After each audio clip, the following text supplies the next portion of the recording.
Bakla! Tandaan mo, lalaki ka, hindi ka babae. Nagpapanggap ka lang na babae. Funny. Very. Ang hirap kasi sa iyo, Vice. Magmula nang ikaw ay nakatikim ng popularidad, inangkin mo na ang mundo. Dapat mong malaman, planeta ka lang din na tulad namin. Hindi ikaw ang araw. Isang araw, darating sa iyo ang pagbaba mo.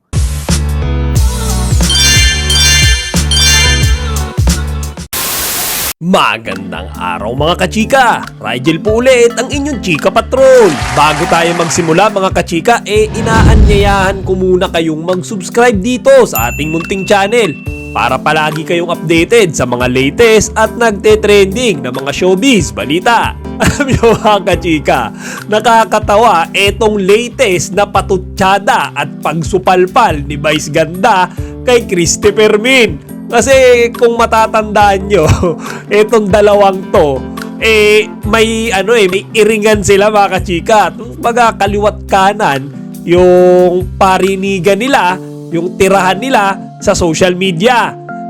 Ngayon, si Vice Ganda kahapon diniretso niya na mga kachika, hindi na parinig, talagang diretso kay Christopher Min yung kanyang tirada. Panoorin nyo to mga kachika. Anong pinagkakabala mo, Christy, bukod sa paggawa ng mga kasinungalingan?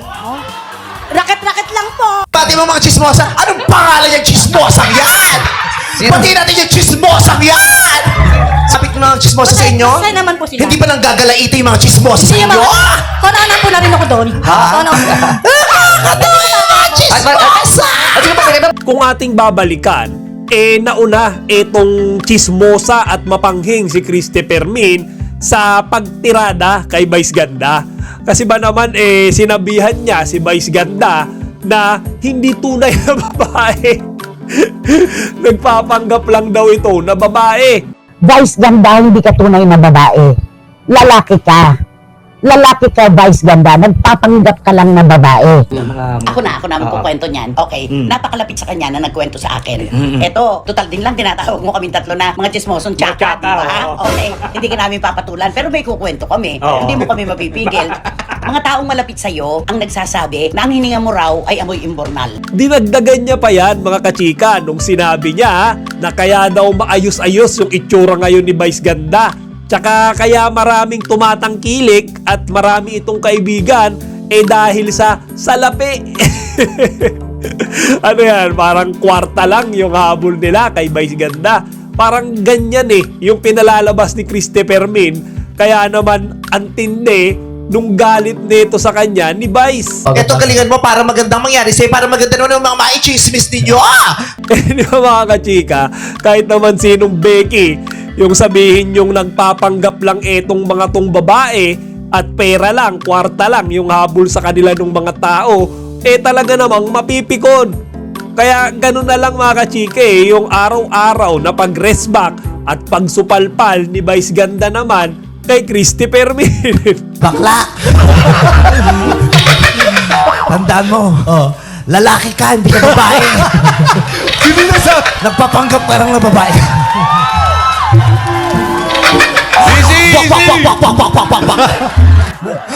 Funny. Very.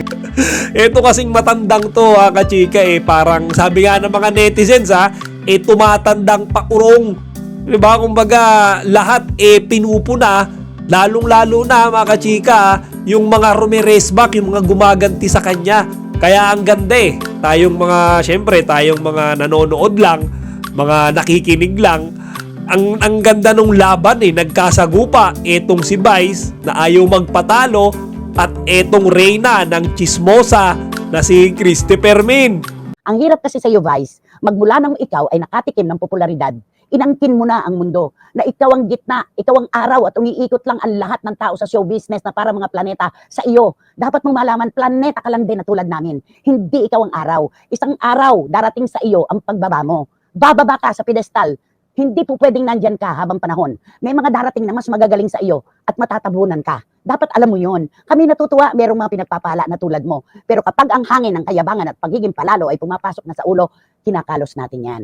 Kaya mga kachika, abang-abang lang tayo dito sa dalawang to.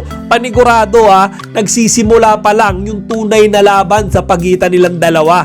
Walang magpapatalo dyan Yan pa, ang tawag nga nila kay Christy Fermin matandang hukluban. Tapos eto namang si Vice Ganda. Yung pride at ego niyan, hindi magko-concede. MTRCB nga, hindi kinaya yan Ikaw pa kaya, di ba, Christopher? Abangan natin mga kachika kung ano ang magiging resulta ng labanan ng dalawang iyan. O siya mga kachika, hanggang dito na lang muna. Sana wag nyo kalimutang bisitahin ang ating website na chikapatrol.net at ilagay din ninyo ang inyong mga opinyon dito sa comment section. Chika Patrol signing out! Kachika, huwag niyong kalimutan mag-like, comment, and subscribe. Para sa iba pang mga celebrity news, i-click lamang ang mga videos na ito.